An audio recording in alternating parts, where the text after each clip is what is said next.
Okay, it says recording in progress. I don't know what it is doing, but anyway, welcome everyone. Hopefully we'll have a good time in next 30 minutes, and let's introduce ourselves. So I introduce myself, and maybe I'm pointing out. Please remember to hit the record. Okay, I think I did. I'm pointing out the person here next to me, so you can introduce yourself. And I see here, Marianne.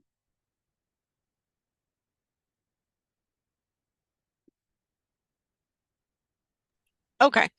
Yeah, I'm Mariana Van Meter from Family Involvement Center. And sorry, it's so dark. I don't know, maybe I should get a lamp. Anyways, yeah, happy to be here, and I'll probably see you tomorrow, Sanghoon down in Tucson. Uh, Oh, okay. Thank yeah, you. I'm Yeah. excited. All right. Okay. Thank you. I'm excited too. Hope so. Um, yeah, I see. If I pronounce your name wrong, please forgive me. Marshall. Yeah, that's perfect, Marshall. So my name is Marshall Enriquez. I am with Prevent Child Abuse Arizona, and I am the statewide Safe Babies Court Teams Coordinator. Good. Thank you. I see Rachel.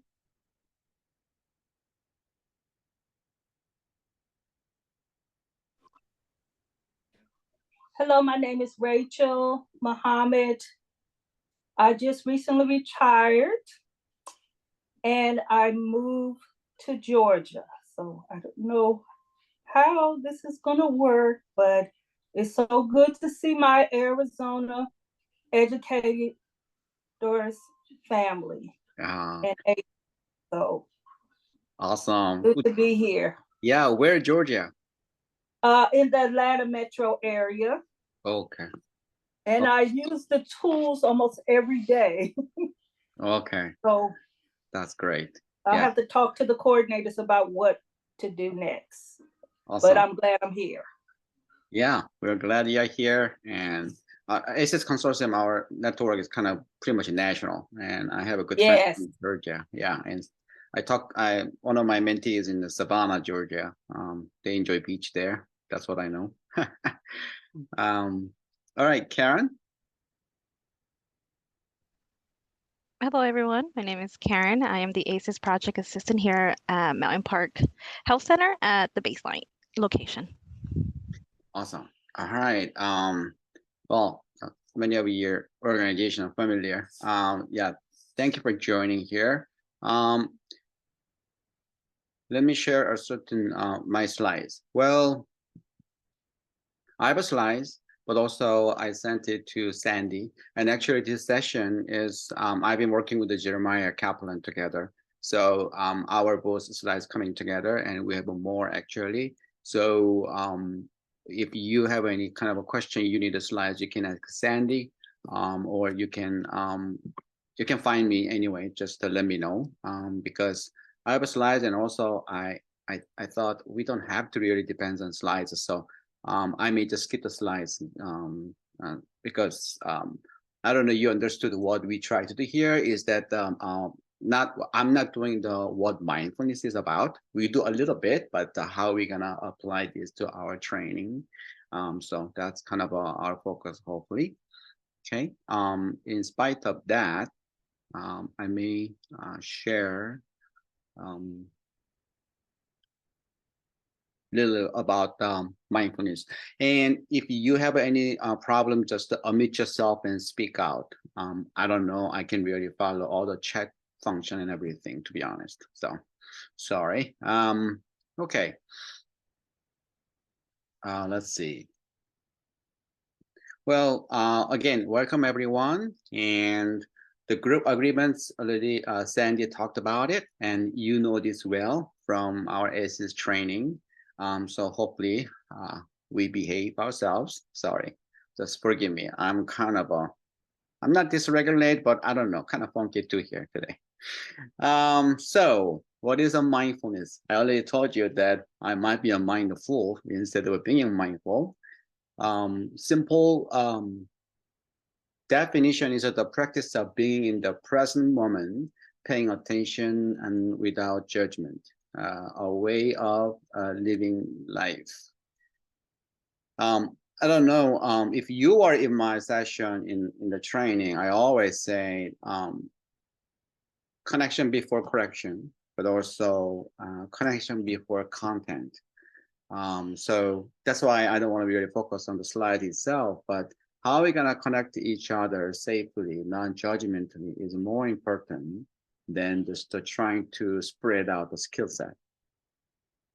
And there are many examples of mindfulness, as you know well, body scan, yoga, meditation, centering prayer, deep breathing, mindful eating, walking, coloring, any activity which helps to focus on the present moment. So John Kabat-Zinn, I think he is one of the classic textbook guy about the mindfulness. He talked about the 9 attitude. So non-judging, patience, beginner's mind, trust, non-striving, acceptance, letting go, generosity, and gratitude. Well, and also if you have any question, just let me know anytime. And his book is pretty much classic textbook. You can get delve into it. But the important thing is that why mindfulness is important. This is not just a kind of practice, right? Our assertion is actually the scientific research provides the evidence that when our automatic response happen, fight, flight, freeze, and flock, actually before we go to the reaction, right? And if we have a introspection that there's a moment, there's a stimulus is having triggers activating. So if I become mindful choice, then I can respond properly to my body and to my system rather than just to react. So out of all this, I'm gonna ask that what kind of a mindfulness we do. So one of the topic is that practicing mindfulness and then doing it the training. I just want to tell you this. To me, that ACEs and then trauma-informed care movement, and many people talk about it. It's just a lifestyle because a lot of people still talk about the toolkits. And so if you want to really do this training and you need to live the trauma-informed way of life, and likewise, hopefully we try to practice the mindfulness. And I don't think a mindfulness is really special things. It just need to be intentional with our mind. I think you learn that the bottom-up approach in the traumatology because we emphasize the body is important, how the body manifests our trauma. Typical mindfulness is a more top-down approach. So regarding is whether trauma survivors are or not, but it's really like John's book is more gratitude, to let go, all these things could be more top-down approach. But having said that, yeah, can you share that what kind of a practice you can say you do usually for your own mindfulness? Anybody?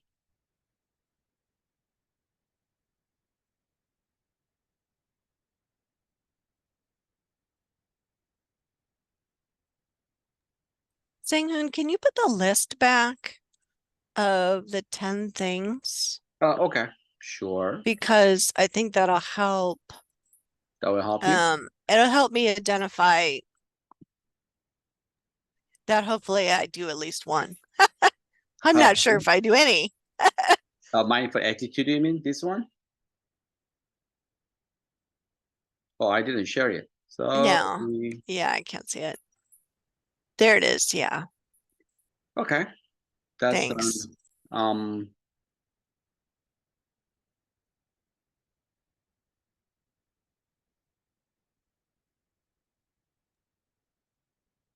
So are we responding for what we personally do for our own mindfulness or what we do maybe in communication with others? It can be both ways, but maybe I want to ask more personally. Yeah. Sure, yeah. So I think for myself and my own mindfulness, it's kind of number two, but allowing patience for yourself, allowing that grace for yourself to work through problems and to not always have a solution or the answer, and that's okay. And also to not get it right, I think is also something that we struggle with, especially if you're thinking in the professional world of things where you always want to do well and you want to get it right and you don't want to, potentially be reprimanded later on by somebody else, or get corrected by somebody else, do it right the first time. So allowing yourself that space to work through that and know that mistakes are going to happen. And then I think not on a personal level, but even with others, extending that to them, and that they aren't always going to have the right answers and that you might have to walk alongside them differently, and that people's responses to conversations are going to be different, even if they come from the same background.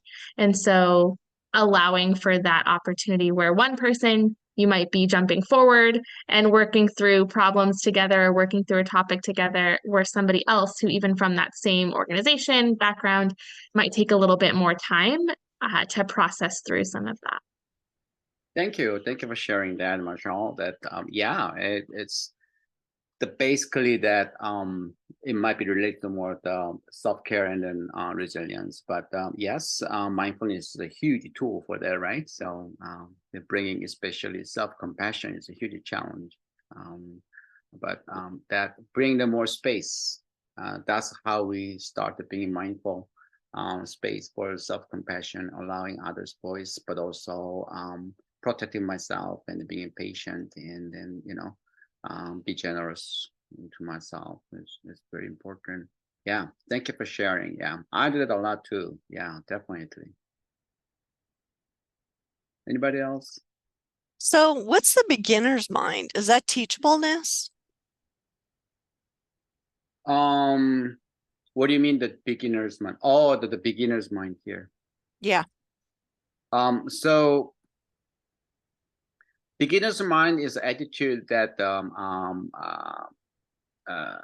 yeah, so it's like try to look at this as kind of you look at things that as for the first time, right? Which means that whenever we come in here on a certain situation, actually trauma is kind of we got stuck with past memory, so all our past experiences come up together. So it's just how we're gonna, it's kind of similar to the number 7, let go. I'm gonna let go everything and then just come in the beginner's mind. And like you remember that Sandy said before we start the session, right? That's like oh yeah, we are all kind of beginner here, So it's just we all through that ACES consortium trainings. We are our community here, but also yeah, we are just kind of a beginner here to the startup. Yeah, so you're just kind of a beginner at the students in the first class.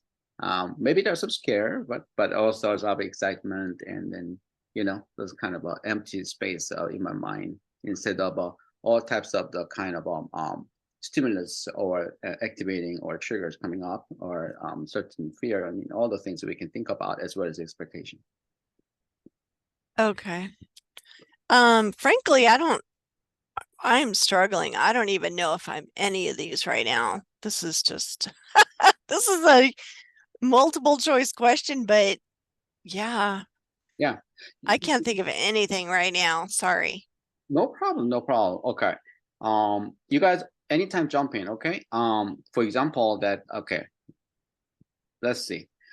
I always use the mood meter when I do the training. So it's pretty much a simple social emotional learning, that emotion check-in, right? So that's why, I mean, John's book is pretty much kind of a classic, but also very rigorous, very really cognitive process oriented.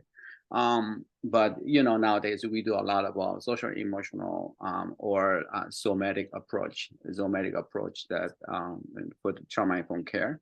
So I do use the mood meters for the kids. There are a lot of kind of charts you can use, actually, that the things that you can use typically just where you are. So mindfulness is not just about using my mind, actually checking on being mindful where I am with my emotions, with my spirit, with my body, um, and with my psyche and with my thought, and to be at the present moment, right? We just ask how many colors you can recognize surrounding yourself, around you, and um, can you smell something? And so to try to pay attention in my body and also into my body and also what's going around, so I can kind of ground myself, anchor myself to where I am at the present. So there are a lot of tools actually. So that was a mindful attitude we saw, but here they're feeling chart during the pandemic. Did a lot about what you can control, what you cannot control. So it's pretty much you can do anytime. You don't need a fancy slides. You just have one paper, boom, split it in the two columns and say what you can control, what you cannot control, just to jot down. It really, really helps. So I can really focus on what I can control now, because a lot of times what I cannot control makes me anxious and kind of being more mindful, right? And here is more about so there's another other things that we can think about. So it's the same thing that maybe here is the attunement and empathy, self-awareness, critical thinking, attentive observation. It's a more it's a more relational mindfulness, and well, posture, focus, formal duration, consistency, and all these things. We can really go into more. So you can email me or email Jeremiah if you need more of the things. I love these informal things because this is our life. Every day we do showering, dishwashing, brushing teeth, and drinking coffee or tea, and walks in the nature and gardening, right? A sip of a beverage. So it's really about more kind of intentional. So in that sense, here maybe dishwashing or kind of a showering might be more rather than mindful, maybe kind of emptying our mind, kind of a distraction, putting the distraction, right? Just so I can empty that's my brain space. But if you do this kind of intentionally, that's the being mindful. I'm not saying that you come back home, you take a shower as a regular kind of things, but actually I know that a lot of times people start doing because when it's too much end of the day, and then just doing something that like a simple kind of a daily things or a chore, but by intentional choice. So this is kind of, when I say lifestyle, not just talking about the regular hour, regular time, but whenever just I see that there is a certain kind of a dysregulation, and I intentionally choose to take a time off and then try to do certain things, right? So single tasking and sensory awareness, anchoring, creating space for breathing, mindful listening, emotional awareness, pause before reacting. This all is really good a practice we can bring in. Yeah, I always bring my breathing ball in L training, and I learned this that from Dr. Terry Pipe in ASU when she started Mindful Center. I knew her before that, but she always practiced the mindfulness wherever she stand in any type of training and wherever stage and speech. And I learned that from her as a life model, that we really do it. Although we may think, people not gonna like it, or There are gonna be reactions, you know, all these things. So one thing I wanna emphasize here is that the more you do it intentionally, regularly as your lifestyle, actually you have a power to share, and then you can just go up and then do it. Honestly, when I saw somebody did this about 10 years ago in certain place, I thought, that's what is that? I thought it's ridiculous. And now I'm finding, years later, I'm doing this wherever I go because I saw the model and then I just try to practice. And you need some courage on that. Don't just do so many assumption that, oh man, people are not gonna like it, right? Honestly, when we try to do mindfulness, most of people think it's so weird, and that's pretty much normal response, and they feel like, So in that sense, if you really believe in mindfulness as a wonderful toolkit of trauma recovery from science and clinical practice, and we need to kind of do it when we do training, and don't be shy, or don't feel too much anxious, or don't be afraid. Make sense? Okay. With that, I want to emphasize this though, that as you know well, trauma is not just a danger, that's a perceived threat. So anything can trigger or activate us. So we cannot prevent everything, but we do our best.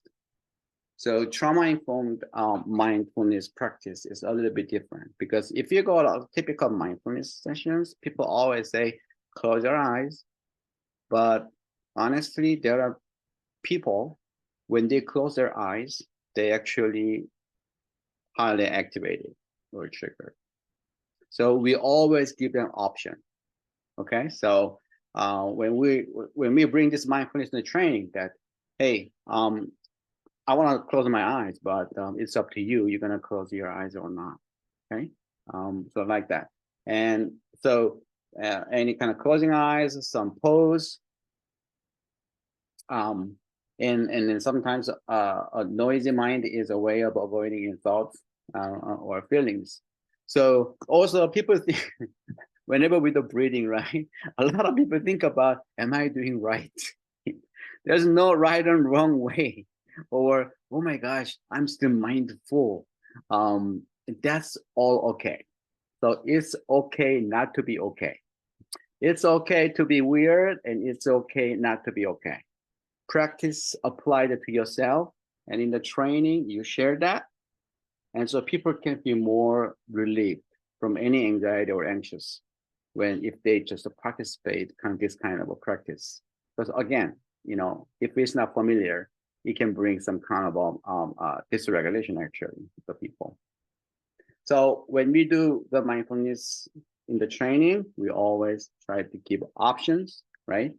And then I always say this: if you don't want to follow this, it just takes 3-4 minutes, but don't do it. Just be yourself and do something else if you want to do something else. So give the options, and also again the grace. So yeah, I hear that a lot from people that oh, that was too tough, or oh, I cannot do deep breathing. You know that even in our ACEs consortium training, they are kind of a future trainers, right? So they are pretty ready to do training, but still a lot of things happen in life, and in particular morning, particular afternoon, they are not ready for it. And when you try to deep breathing, guess what? When we are dysregulated, we are more kind of a short breathing. So we are in the short breath, so which means that we cannot breathe long. And so some people do the breathing, and kind of very authentic or rigorous way. Actually, they feel like, oh my gosh, I'm choking. So it's kind of important that always being non-judgmental and give a lot of room and flexibility while we're doing it. Any questions? Make sense? Have you guys tried to do any mindful exercise while you're doing the training with the people?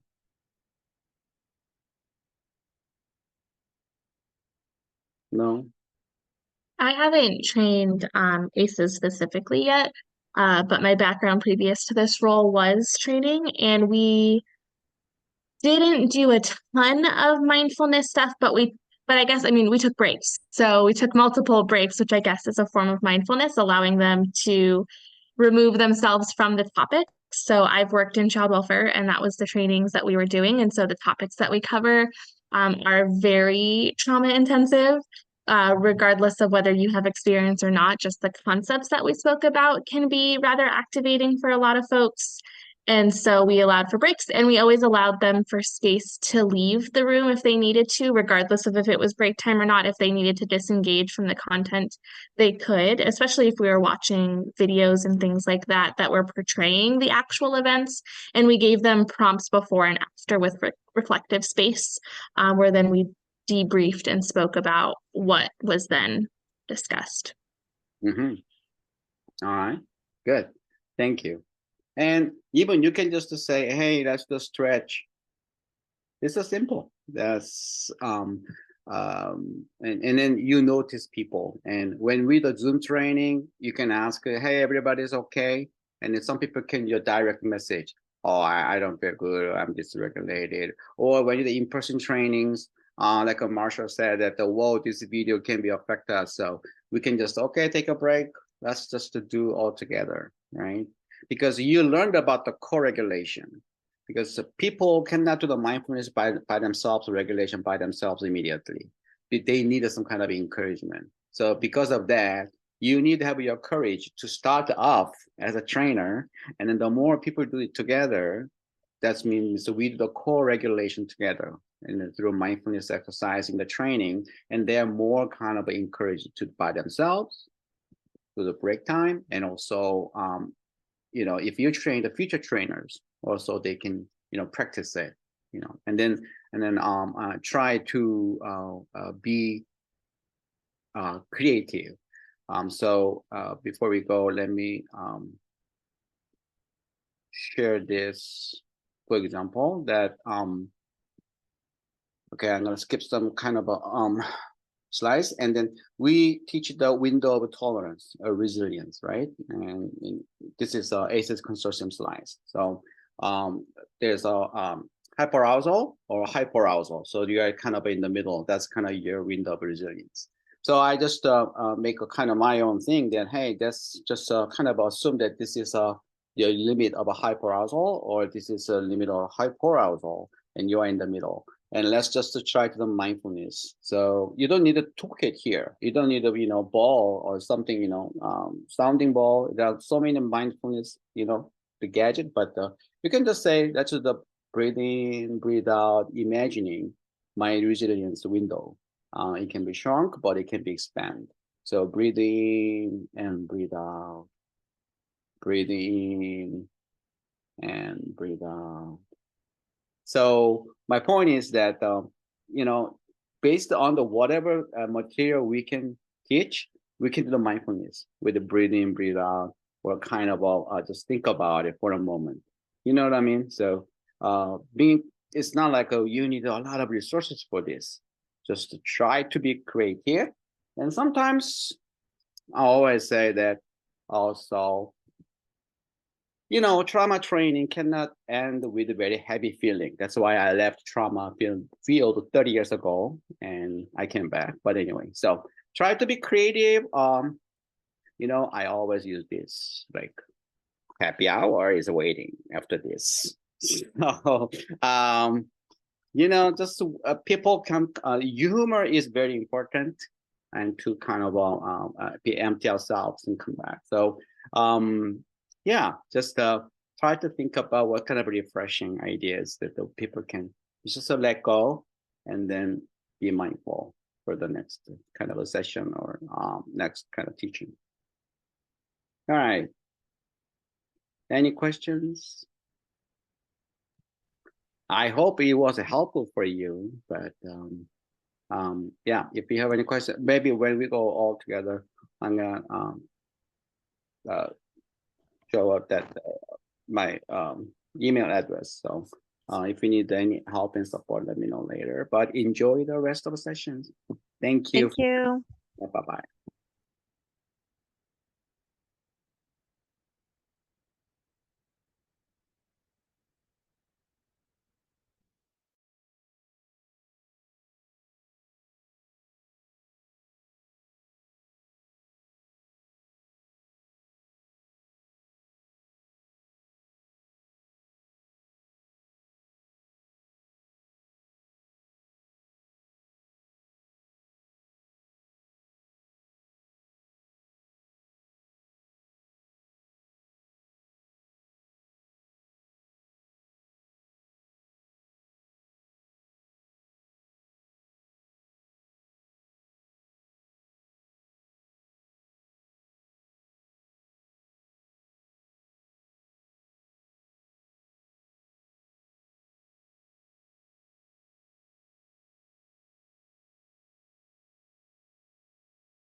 Hello, Clay. How are you?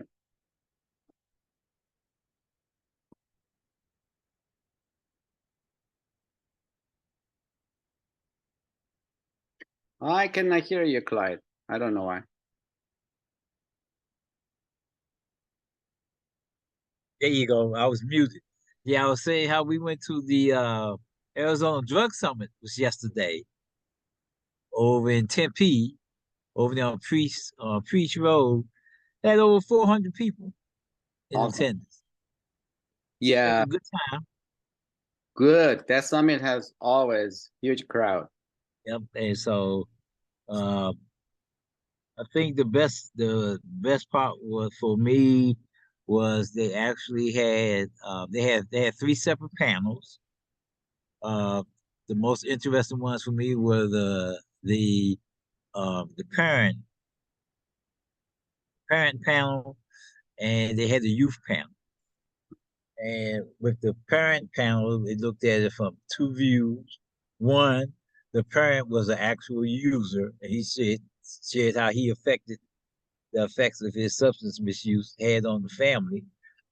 And the other parent, the child, was the substance misuse, and both of his children, and how that affected them. But it was still the effect they both had on the family from different ends of the spectrum. And then the other one, they had the youth panel. One guy was they were all high school students. One was from uh, Prescott, one was here, and the other two were from here in Phoenix. And they were all substance users and abusers, all three of them. One of them started when he was 8, drinking 8, and he's 16 now. And he overcame his addiction by himself.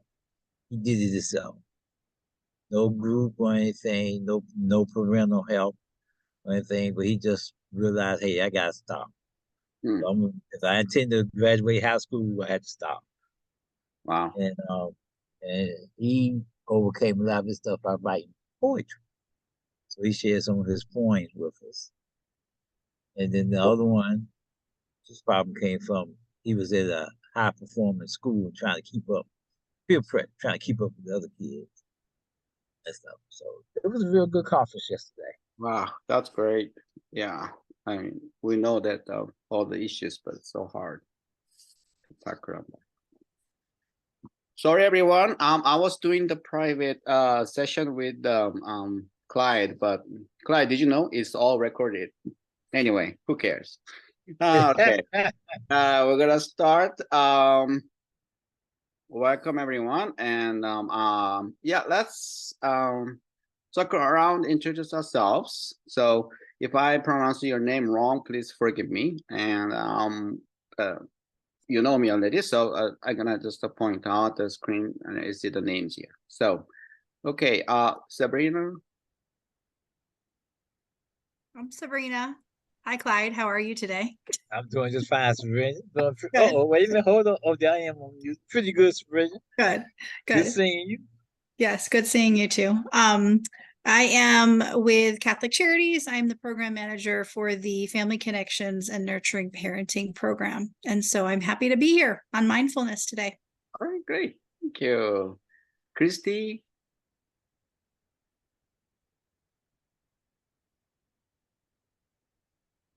Okay, I don't hear from Christy. Okay, let's Heidi. It's Heidi. Yes, that's Heidi. I'm Heidi Party. I'm with Maricopa County Maternal and Child Health. And I'm a health educator there. I primarily work with the lactation grant, where we offer grants to businesses to create lactation spaces. And I recently started with working with the TSS grant, which is going to be posted pretty soon, which is trauma sensitive schools. And it's a grant for K through 12 that provides up to $3,000 to invest in the school for social emotional development. So Thank you, Heidi. That's great. Andrea. Hello, I'm Andrea Petroff with Big Brothers Big Sisters.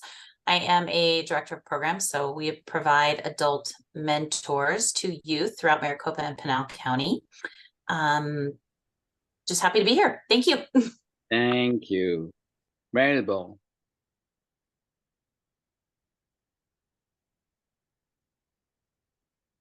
Okay, let's go, Clyde. Clyde. Okay. Yep, unmute. Yeah, so good afternoon, everyone. My name is Clyde Miller. Excuse me. Excuse me again. I'm the coalition coordinator for the HEAL Coalition, which stands for Helping Rich African American Lives. Awesome. Okay, Maribel, are you available? Or Christy? I'm Christy Hesse. I am a social worker in the Marana Unified School District. All right.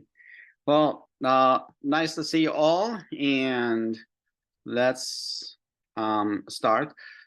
Well, as I proclaimed, I'm not tech savvy at all. So while we're doing this, if you have any questions, jump into, because this is not a lecture. It cannot be. It should not be. And this is our community practice session. So any question, anything you share, and any issue, just unmute yourself. We only have 5-6 people, so just ask or jump into any discussion. Having said that, this session is really about how we do the practice of mindfulness and then apply the training. So it's not really about mindfulness itself much, but yeah, we have only 20-25 minutes, so I'm gonna try to split. And all the slides and all the information I sent to Sandy, and anyway, you can ask me later. I'm gonna put my email address in the whole session together. Maribel, I see you here, so can you introduce yourself? Hi, sorry, I had to step away for a moment. So I'm Maribel, and I currently am the resource coordinator for our prevention team at Homeward Bound. And I took the training a few years ago, and so I've been in the community, for a while now. So I'm excited to just kind of reconnect with everyone and meet some new faces and take some new information home. So awesome. Yeah, thank you. Welcome back to the community. Let me share a little slides I have. I want to go back and forth because I don't want to depend on slides too much. Well, although we're not gonna talk about the mindfulness, but a little bit we're gonna talk about it. First, Welcome everyone again. And regarding our group agreements, Sandy already started with it, so I don't think we need to emphasize. And I'm not gonna actually go through all the slides either. But what is a mindfulness? Well, most of the time we're gonna be a mindful, but what is a mindfulness? Well, the simple definition is practice of being in the present moment, paying attention without judgment, a way of living life. I want to emphasize that this is a way of a living life. And even I think all the trauma-informed care movement and ACEs movement is really about calling in and lifestyle. I'm telling you this because a lot of people come to the training, because they want a lot of toolkits, right? But if it's not going to be your way of life, and it's really hard to be an effective trainer, and mindfulness is pretty much simple. It just need to be intentional. It's really about how much you practice it rather than how much you know about it. In typical mindfulness practice, we know all things that yoga bodies can, meditation, centering, prayer, deep breathing, mindful eating, walking, coloring, any activity that helps you focus on the present moment and paying attention what is around you, as well as your body, right? So we lead the people to the, I always bring the deep breathing ball. You don't need it actually to do the breathing, and pay attention to how many colors you can see and smell, and what's going on in your thoughts, in your body, anything. And so just try pay attention and try to grounding, to the grounding at this moment, present moment. John Kabat-Zinn is kind of a famous and classic mindfulness textbook guy, and he talked about 9 attitudes of mindfulness. Non-judging, patience, beginner's mind. It's like, oh, I'm doing this for the first time. It's kind of empty out. It can be related to the kind of letting go, right? Trust, non-striving, acceptance, and letting go, generosity, and gratitude. The theoretical basis here is that we know that trauma activating or triggering actually give us trauma memory manifested as a reaction, fight, flight, freeze, or flock. But with this mindfulness practice, it's a scientifically more proven more and more, because the research is still continually going on, that when there is interception of the kind of moment that dysregulated, right? And we use mindfulness with the intentional choice. So instead of trying to react with our trauma brain survival response, we try to respond to the certain way, that the more healthy way as our coping system. With that, I want to ask you that, is there anything you do by yourself in your daily life or frequently for your mindfulness practice? One of the things I do is I try every morning to go sit outside on my front porch and just watch stuff.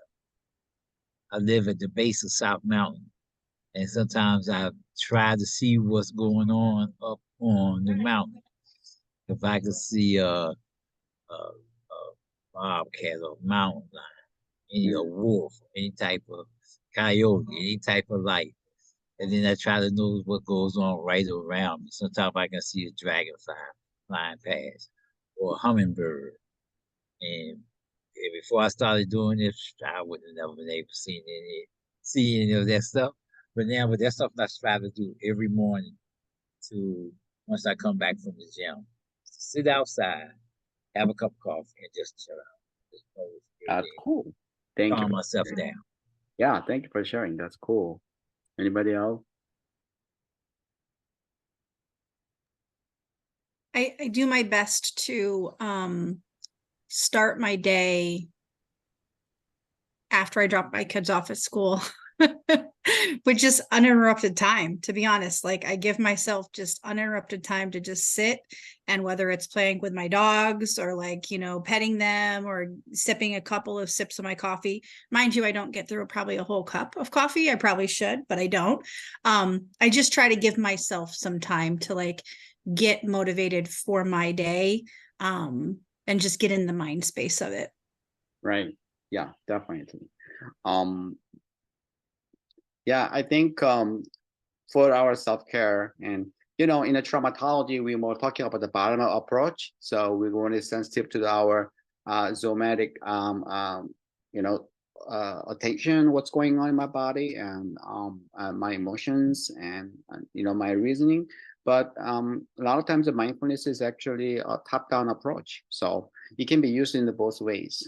We use this mindfulness with combining together with the somatic approach, right? So with the deep breathing and, you know, just stretching and body scan, and also yeah, like we talk about it. Okay, let's just cool down, and then just you know, calm down and see what's gonna be day look like, and I just empty myself and let go, and then have some space. So having the space with paying attention at the present moment is kind of a key of the mindfulness practice we do. And you choose whatever you want to choose for that. Any other input? Any comment? Okay, so if I go back to the slides, let's see that what we do here, we already talked about it as a informal practice, right? So we can continually encourage this. Look at this: showering, dishwashing, brushing teeth, and drinking coffee, walking the nature, gardening. Well, all these things is just you need to be intentional with this. Yeah, oh my body's dirty, so I'm gonna take a shower. We're not talking about that, right? So when my mind is full and okay, just I need my own space, and we can choose daily chore and anything but simple, but with my intention to empty myself and to regulate myself, it can be a good mindfulness. So it doesn't have to be that rigorous breathing or yoga stretch, formal yoga stretch, you know, like that, right? And with that, there's certain kind of also formal practice, like a posture and focus and centering, formal duration. When I do the centering prayer, I usually count 10, consistency, and also here, if you go here, the mindfulness in clinical practice, which means more relational when you are with somebody. This is kind of important actually when we train, you know, as a trainer with the trainees, right? We need to be relational. If you remember what I always say, because there's a phrase, connection before correction. I also always say that connection before content. So we need to attune to each other, empathy. Well, this is a clinical practice, but let me tell you, if you go any training, any setting, I've been through so many settings. A lot of times we see the clinical need there.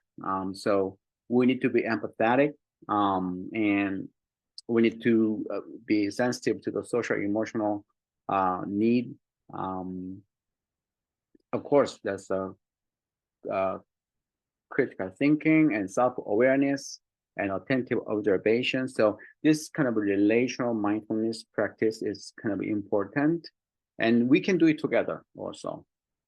So a lot of times when we do the trauma training, people get actually activated in a Zoom setting or in-person setting. So when you notice it with the attentive observation, you just try to, oh, let's take a break. Let's just do it together, right? I usually do that. Well, I don't know about you. I need my own deep breathing. So if you want to follow, that's fine. If you don't, that's fine. So I just gotta do it by myself, and some people follow, some people not. So those kind of things kind of a good practice. And with my training, I always bring the mood meters. So that's kind of an emotional check-in. And actually for the kids, actually this mood meter has also some emoji version too.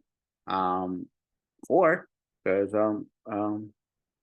fun chart like this. So if it is kind of slides, you provide, and I usually do that in the beginning of the training, no matter what. I learned this from Dr. Terry Piper from the ASU Mindfulness Center. Before the center started, actually, I knew her, and 10, 15 years ago, I thought when somebody does the mindfulness in the stage or train or speak, I thought that's ridiculous. Why do you do that? And now I'm finding myself, I always do that because I saw that life model. Again, it's a bit hard to start off because we feel like, oh yeah, people are not gonna like it and gonna be weird, right? But that happens.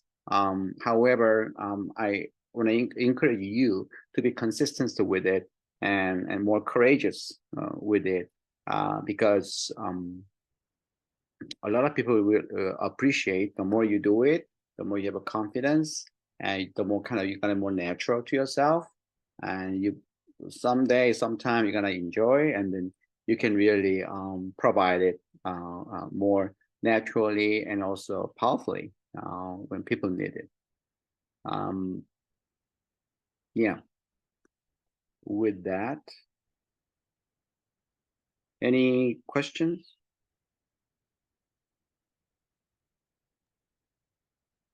Sanghoon, I have a question. So are these charts in the new ACEs module, the new ACEs binder, or is this something that you use? The mood? Moodimeter, I use it. Yeah. I think ACEs, Okay. ACEs, our training model, they don't have it, but there are so many social emotional toolkits you can use, right? Okay. So yeah. Sounds good. Thank you. Yeah, you're welcome.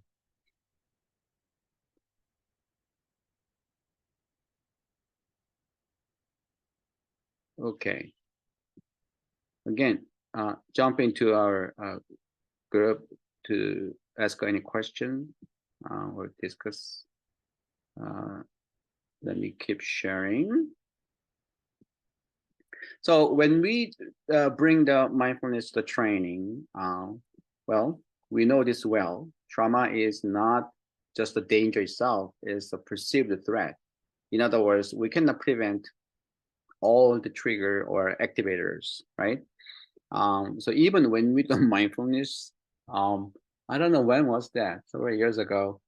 When I started mindfulness practice, somebody got really dysregulated. Oh wow, congratulations. But anyway, a lot of times people appreciate it, but some people are gonna be dysregulated, and we need to be ready for that. And actually, in our trauma training, in all these materials is really dysregulating a lot of people. That's why, in spite of some kind of a resistance or hesitance, that this mindfulness training, doing the mindfulness is really effective many times. However, when we do that, we need to do more trauma-informed mindfulness. What does it mean? Because sometimes the mindfulness practices self-bring the anxiety, as I shared. So a lot of times if I go to the mindfulness session, people say, oh, everybody close your eyes. But actually some people get more activated when they close their eyes. So we need to give an option or some kind of a yoga pose, right? Well, Clyde works in the South Mountain, and when we had some yoga, we invited the yoga teacher to do some mindful yoga, and then whoa, she was too much for many people. Just her stretches, wow. So I think some people got more stressed, and so we need to be sensitive. Always, are you feel safe? Do you feel safe? And if it's not okay, just don't do anything. It's totally fine. Because whenever we try to lead some exercise and skill set, everybody conscious, am I doing right? Right way. There's no right and wrong way, you always emphasize this, that this is not just the doing the right thing. This is really acknowledging what's going on in my body. That acknowledgement is more important. Oh, I don't feel comfortable with this. Oh, that acknowledgement is more important. So I'm not gonna do anything. That's more being mindful rather than try hard to the following the direction, right? So always try to give options. You can close your eyes. You don't have to. You can follow the breathing or a certain mindfulness, but you don't have to. And also always be gracious to myself, to yourself, to each other. So we want to really create non-judgmental space to accepting what it is. So those things are kind of important. And also, you can be very creative. This slide is about the window of tolerance or window of resilience, right? So if we participate in ACES consortium TOT training, you see this slide, right? So any material also can be actually our mindfulness exercise. So we don't need the deep breathing, breathing ball like this all the time. And when I saw that kind of graph, because, well, there's a limit for myself today with my window of resilience, right? So our window of tolerance here. So this is a limit. If things go above this limit or around me, then I'm gonna be hyperarousal for fight flight. Or if you're gonna go under the limit, I'm gonna be hyperarousal, so I'm gonna be freeze. So this is kind of my window of resilience. Just kind of and let people just do kind of this kind of pose, and then try to that kind of a breathing in, more self-compassion when my tolerance is gonna shrink, and then breathe out to build up more my resilience. So I just do explain it, the concept, and also, yeah, we can just try to do with the breathing and slowly, gently breathe out. And so, and even any other concept, you can just, if there's a concept that's challenging the trainees, and yeah, let's kind of be mindful on this, how I deal with it and in my life. And with that, we can have some space, being mindful, or being grateful. Yeah, certain things. So I just want to encourage you that to be creative. It doesn't have to be special toolkit or the setting and something like that.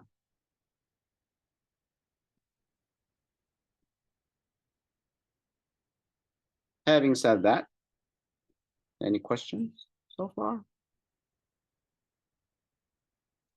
Have you ever tried to bring the mindfulness exercise to your training?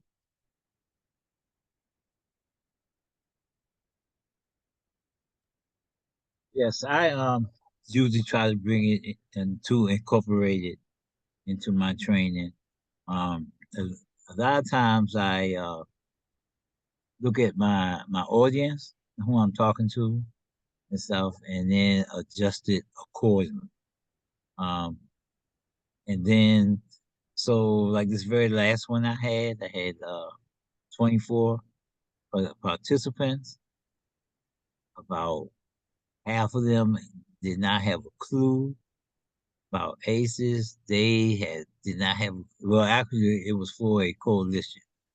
And a lot of them were pretty much new to this field, period, even coalition building and things of that nature. So the approach for them was just a little bit easier, and I did include that in there for them and with them. However, the other half of the coalition, the 12 people in the room, we're all people, we've all probably run across, from DES, from governor's office, and, Yeah. things of that nature, who lived in that neighborhood, and they were part of the coalition too. So, and again, I used a little bit different method for them. So I kind of try to speak to the two crowds at one time Yeah. using something, so I just did pretty much the two mindfulness exercise Yeah. for both.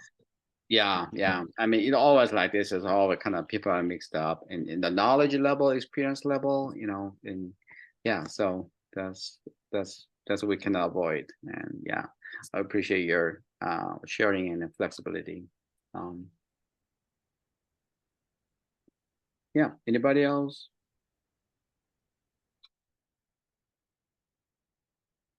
Right. Any I like to use Headspace videos. Okay. Some of them are really short and they're pretty easy for people to follow. Yeah. Without having to do it myself, like guide something. It's sometimes easier to just put a video. Yeah, yeah, yeah. Yeah, there are a lot of great apps and tools and yeah, there's yeah, and the brain breaks and yeah, there are cool things out there you can share, right? And also all the time just try to be ready and practice by yourself before you try to do that with others, right? I usually turn on that the certain kind of good music next to it, and then sometimes Zoom setting it doesn't work well. You do better just to play that something already recorded in the computer. If you're in person, I mean, these things work well as long as the volume is appropriate. A lot of times I use some kind of a good music behind that helps people too. Mhm.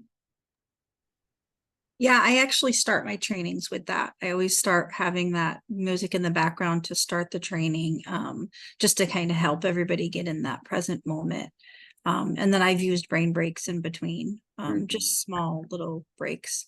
And then gentle reminders throughout the whole training, just, to have everybody be cognate of their response to certain things that we talk about. Yeah.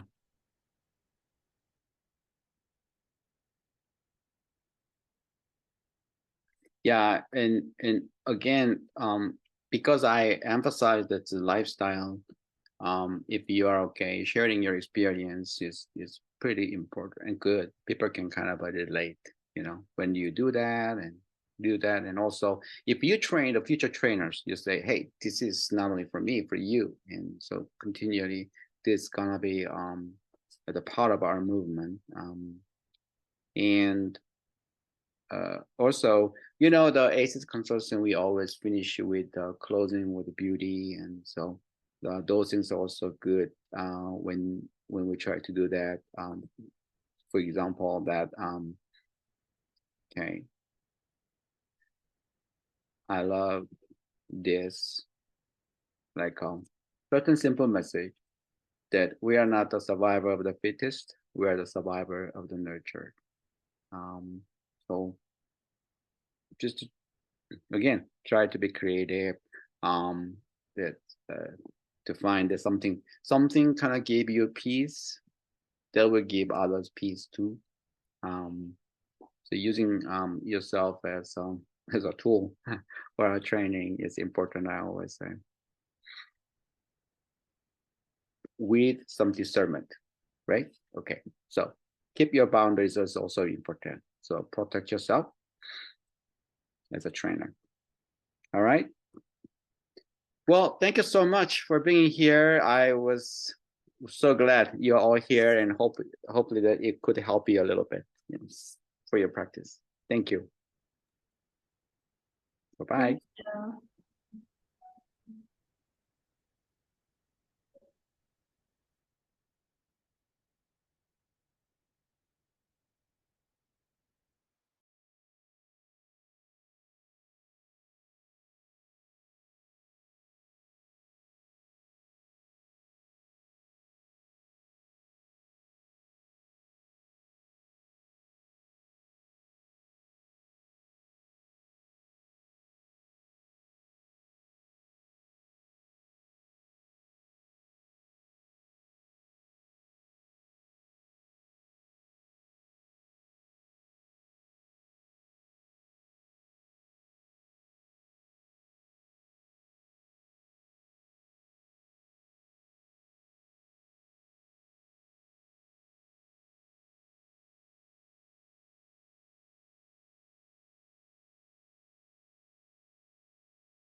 Hello, my friend Taisha. How are you? I'm sorry? Said I'm doing well, and yourself? Oh, I always say who cares, so no offense. I'm good. Thank you. Good. Awesome. Awesome. Ah, yeah, I know you. I need to, we're gonna meet soon, but yeah, I need to be one of your events. That would be awesome. Yeah, we're meeting next week. Yeah, that's great. Yeah. I'm excited. Yeah.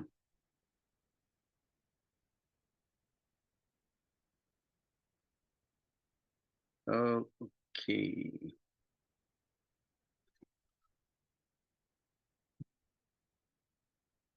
Oh, Taisha, where are you? I'm at Fair Trade Cafe, which is on Central and Roosevelt. Yeah. So about like 5 minutes. Have you been here? I know you love there, but oh, there's so many people there, right? So yeah, it's so crowded. I love them. I love them. Yes. Very nice. Awesome. Sorry, everybody. I just talking with the Taisha as our private session, although we know this is recorded. So I'm just waiting a couple more minutes. Let's see. Shangon, I have to leave for a few minutes. So I'm gonna join you as soon as I'm done with, I have to do something at this Yeah. moment, so I'll be back, okay? Oh, okay. Thank you. Thank you. Well, let's start. Can you introduce yourself? Me? Yeah.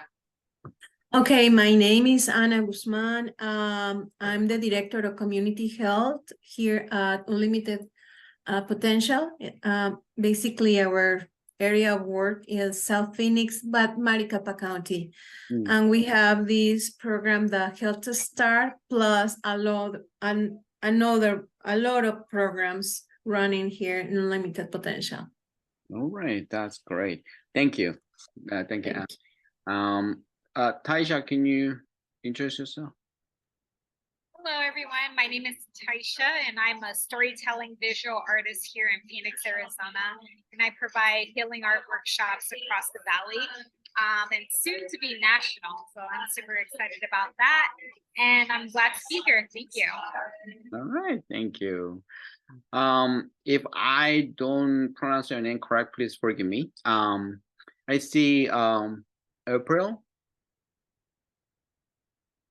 Hi, yes, my name is April. I am calling in from the Navajo Nation. I'm Dana, live up in northern Arizona, and I'm actually going to be starting either consulting type of business.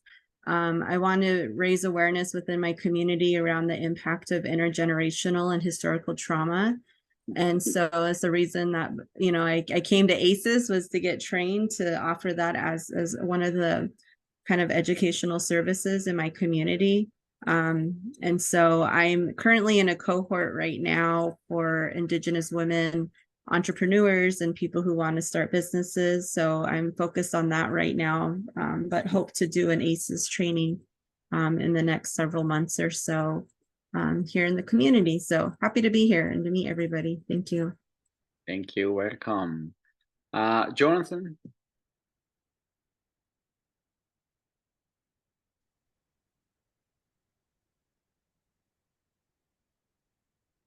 Can you introduce yourself?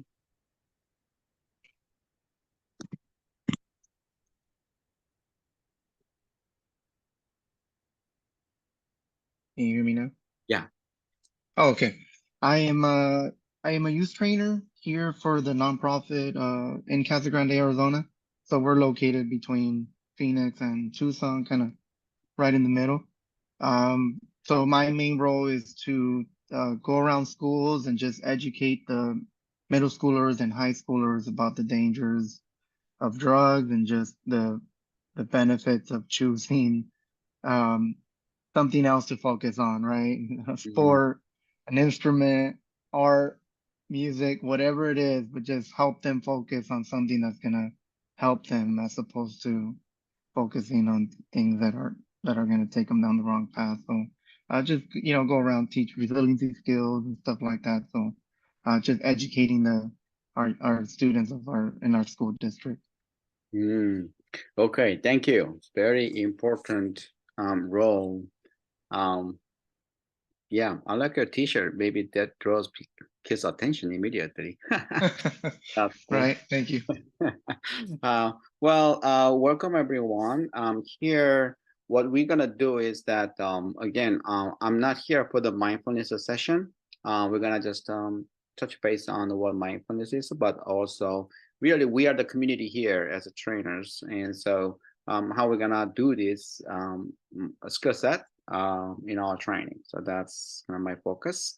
I'm gonna go back and forth, and if the slides and our discussion, and if you wanna jump in, because I'm not tech savvy, so I don't know, I can follow the chat box, something like that. So just jump into unmute yourself and ask questions and comment and discussion anytime while I'm talking. Okay. With that, let me go to the sharing my slides here. So actually Jeremiah could not be here, but he and I just worked together for this session. So again, welcome you all. And the group agreement, actually Sandy started off with this group agreement, so I don't want to repeat it, and you already got aware of that. And well, what is a mindfulness? I already declared that in the beginning I was a mindful, but what are they? But what is a mindfulness? Well, I think you know already, but the simple definition is the practice of being in the present moment, paying attention without judgment. Well, paying attention to like your body, right? Or your emotions, your thoughts, and then something around you. So we ask how many colors you can identify, or 4 things that you can see or smell. Yeah, so certain things. Pay attention. Out of all this, we want to be grounded in the present moment, and this is a way of living life.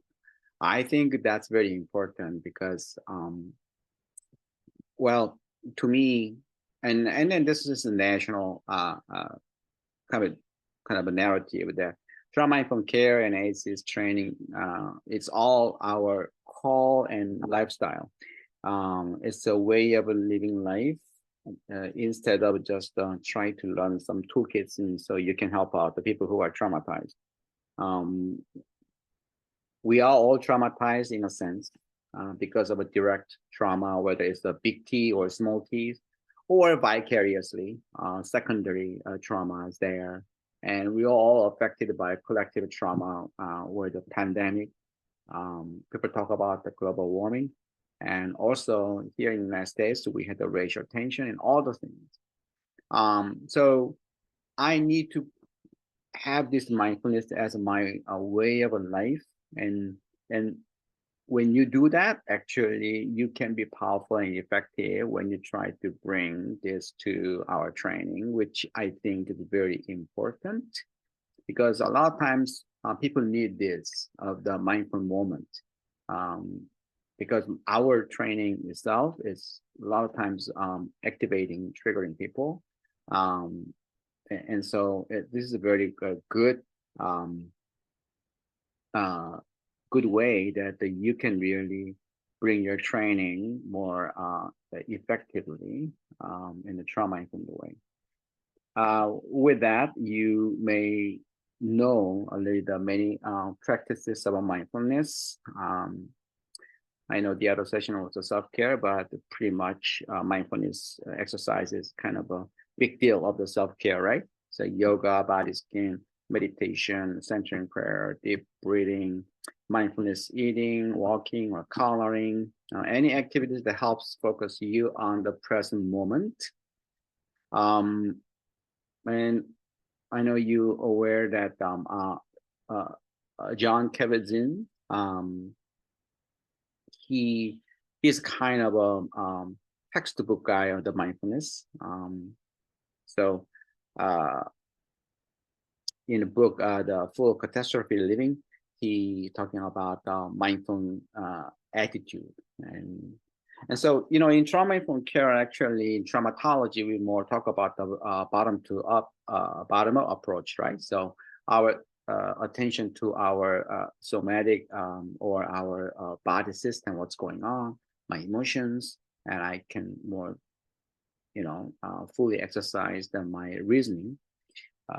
But also a lot of times mindfulness go to more top-down approach too.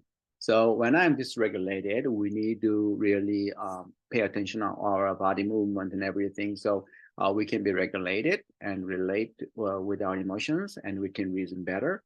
But also many times we can go top-down approaches. So when people are more regulated in good setting, still before we start certain session, right? We can think about what is a mindfulness attitude here. So non-judging, being patient, and having a beginner's mind. So emptying myself from my past memories, trust, non-striving, acceptance, and letting go, generosity, gratitude. So this kind of things kind of refreshing and renewing in what I am thinking. And theoretically it is very important, right? Because with that stimulus or triggering or activating factors, we can get into the trauma brain and response, which is fight, flight, or freeze, or flock, and all unhealthy coping system. But the more we do the mindfulness as our lifestyle, and when the activation happens, then when our introspection realize that this is a moment that I'm getting more dysregulated, right? And we can do the intentional choice that I'm gonna do the more mindful exercise, being more mindful rather than try to be reactionary. So I can take a more healthy coping system as a response instead of being reactive. So that's kind of a theoretical basis, and the science continually research and prove how much mindfulness is very effective for the recovery from trauma. Having said that, let me know if you guys have your own personal mindfulness practice you do usually. Anybody? For myself as a visual artist, hi everyone. I love to do like early in the morning. It's kind of like a meditation, mindfulness session, to where I play like the sound bowls, and I close my eyes, and I have a pencil or pencil paper or paint and paper, and I just draw while listening to the music, and allow the frequency and the vibration to guide my hands and stuff. And sometimes it, some really cool abstracts come out, and I use it as a painting sometimes. So that's one of the ways that I utilize mindfulness. That's great. Your mindfulness exercise become productive too, huh? Okay. Yeah, thank you for sharing. Anybody else? Is there anything that you do that your own mindfulness practice?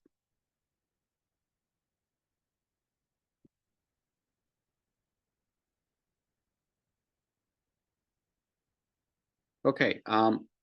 Well, jump in anytime.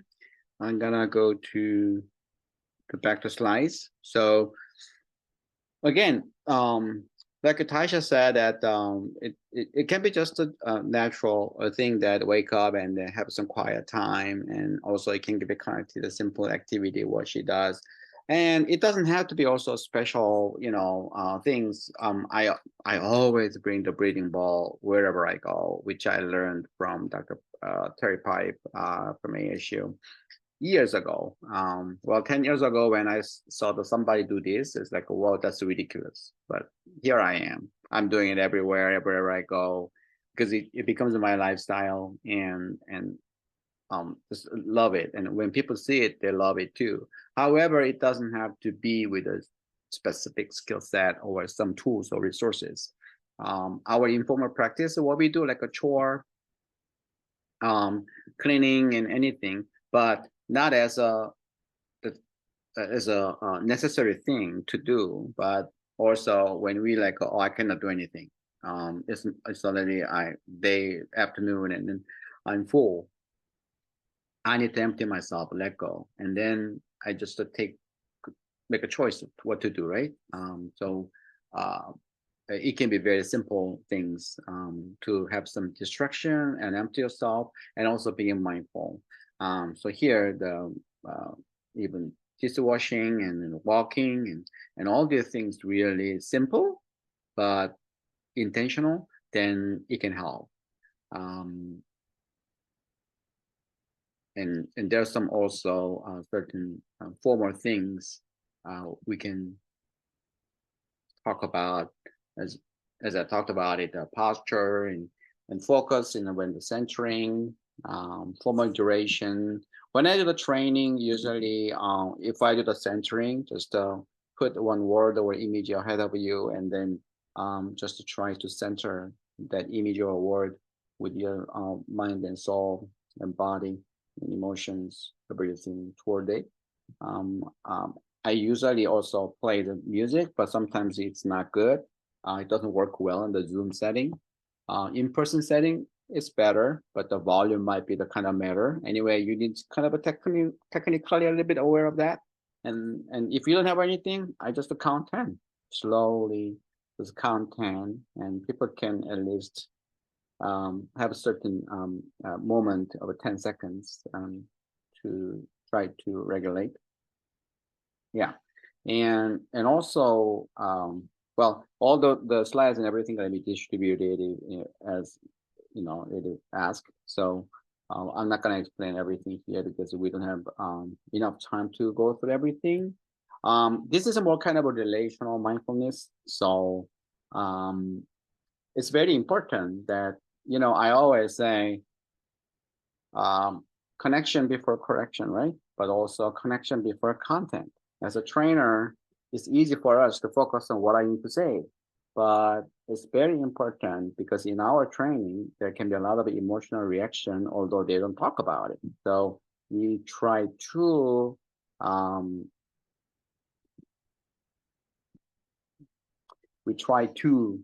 be in an attitude and awareness of attunement and empathetic and emotionally intelligent, sensitive, what's going on in the room.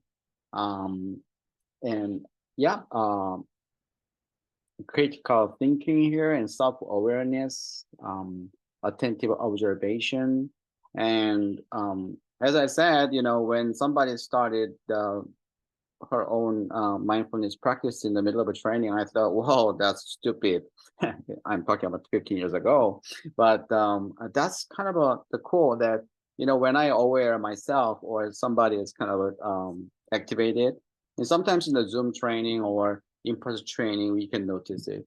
And I just say, hey, I need my own breathing practice. So if you want to follow, you follow. If you don't want to do anything, no problem. And I just do that. You don't have to have an official kind of a break. Sometimes we have a frequent break that helps. That's good. But I just use myself then, because I can do the breathing, practice as many as possible, in even one training. So the things that we can just with our observation and awareness, we can just pull that moment that we can do the mindfulness together. Because for effective regulation, the prior step to that is actually co-regulation. And we encourage that like a school system, right? And you need to do this with the kids together. Same thing, the trainer, trainees, and when we do the more co-regulation, and also trainees can be more encouraged and for their own training to others, or for themselves, they can do it by themselves. Well, having said that, it is not easy to lead something like this because people who are not used to the mindfulness, they're gonna think, "Whoa, that's weird," right? And oh, I don't like it. All kind of responses. So we can kind of get freaked, right? Oh my God, what if people don't like it? Well, that happens, and I want to encourage you that that's why it is a lifestyle. You do it, and you see its benefit you, and then you can be more courageous and then try to start off. Maybe sometimes people don't like it, but in the end, a lot of times gonna appreciate what you do with your sensitivity. And also, I try to bring a lot of kind of resources. There are humongous tons of amount of the social emotional learning the resources out there, so people can do their own emotional check-in with mood meter, or I use this kind of a fun chart. It doesn't have to be. You can use it not only for the kids, but anybody. Anybody can identify and to be mindful and pay attention and what's going on with them. During the pandemic, we used it a lot. That what you can control, what you cannot control. A lot of times, what you cannot control actually affect you, bring more anxiety and certain worries and concerns and dysregulation. So it's all, you don't need anything, just the one page of paper, and then just make a half in 2 columns, and one column just to jot down what you can control, and the other column is what you cannot control. And then all the process. We heard from Taisha that just yeah, you start with the music and everything. You start to draw or write something, and journaling really helps in so many ways, as well as clinically. So this process can help. Simply, even people don't want to write, are too tired. I just think about it, what you can control and what you cannot control, and then try to focus on what you can control. That's a being a mindful moment, right? Those things kind of I usually do, but you can be very creative what you can do, right? So I already talked about the certain things that we do, and then we can bring into our practice and our training. And with that, I want to well, let me ask a question first. So have you ever tried to bring the mindfulness to your training or your own session or teaching? Let's share a certain experience with you if you have.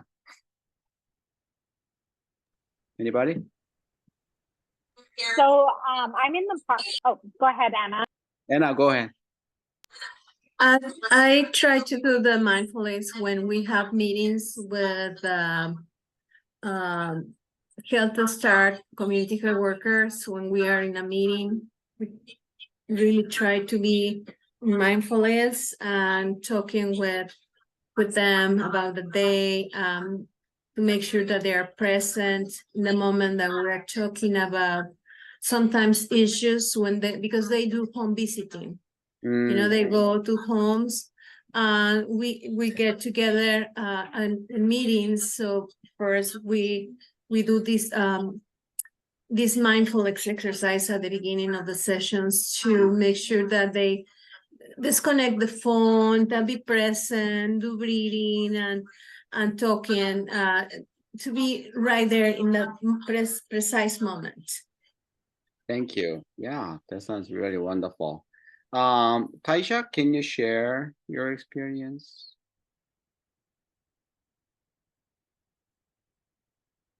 You're muted.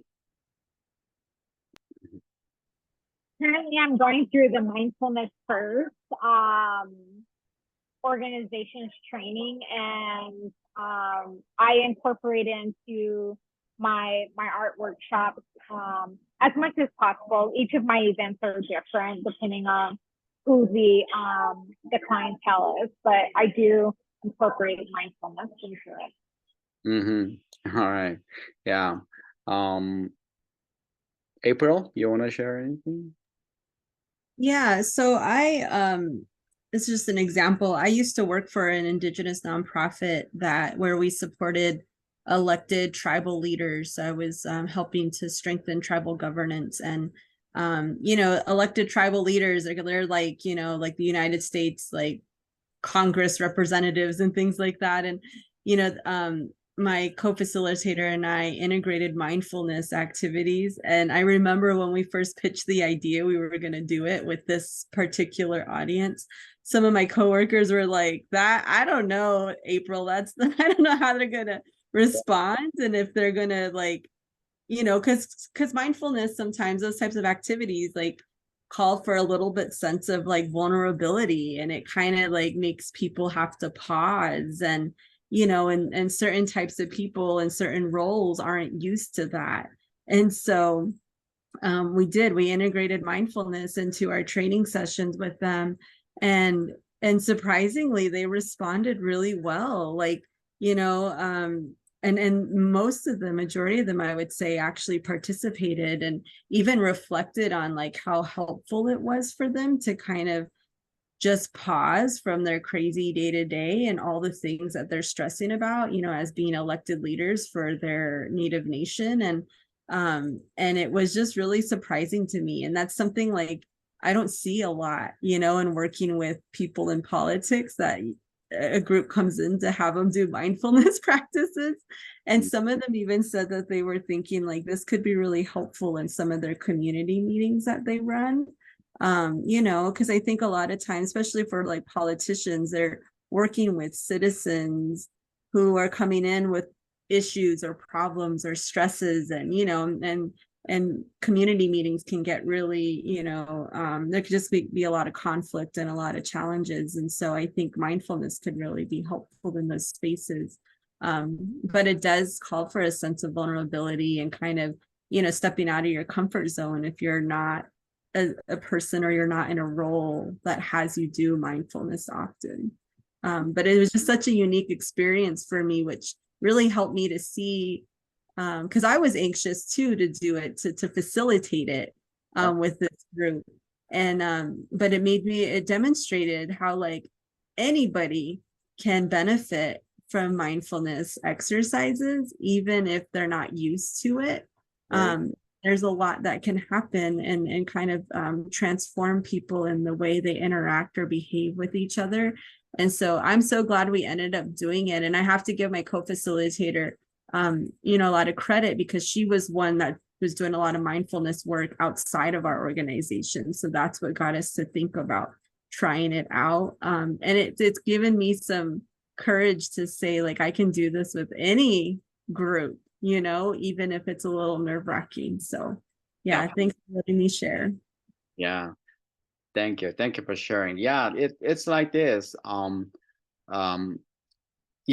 have a lot of kind of unknown factors we don't want to hit with it. So like, oh yeah, you're gonna work it or not. So I say just a lot of courage you need, because I've been doing this movement more than 10 years, and overall it has been accepted well.